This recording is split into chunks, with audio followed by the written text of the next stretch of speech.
Hold है metro प्रकल्प जो मेट्रो को नहीं स्वप्न देखी ओडिशावासी से मेट्रो प्रकल्प स्थगित बा होल्ड होईछि।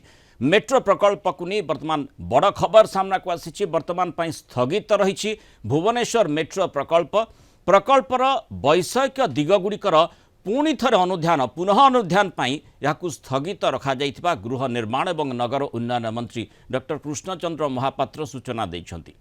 जातीय मेट्रो रेल नीति सह अनुपालन आशा ठारू कम यात्री संख्या एवं प्रकल्पर वैषयिक दिगगुड़िकर पुनः अनुधान वर्तमान सरकार यह प्रकल्प को परीक्षाधीन बा स्थगित रखिछन्ति। यह उद्देश्य एक अंतः मंत्रिस्तरीय कमिटी भी गठन करा जाइछि। या सहित सरकार द्वारा sustainable urban mobility transition plan for Odisha शीर्षक एक प्रकल्प कार्यकारी करा जाउछि। यह योजना ओडिशा रे मेट्रो रेल समेत सामग्रिक शहरी परिवहन व्यवस्था को चूड़ांत रूप देबारे सहायक बो कहा जाउछि।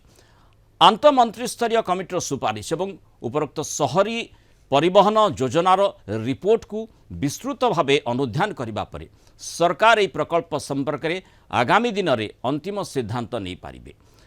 प्रथम पर्यायर मेट्रो प्रकल्प भुवनेश्वर विमान बंदरु कटक त्रिशूलिया पर्यंत निर्माण हेबाकु प्रस्ताव रहिथिला। एथिपाई प्राय 6255 कोटी टंका व्यय अटकल करा जाइथिला। और सेही प्रकल्प जो स्वप्न भुवनेश्वरवासी देखिथिले ओडिशावासी देखिथिले ता आज स्थगित हेबाकु जाउछि।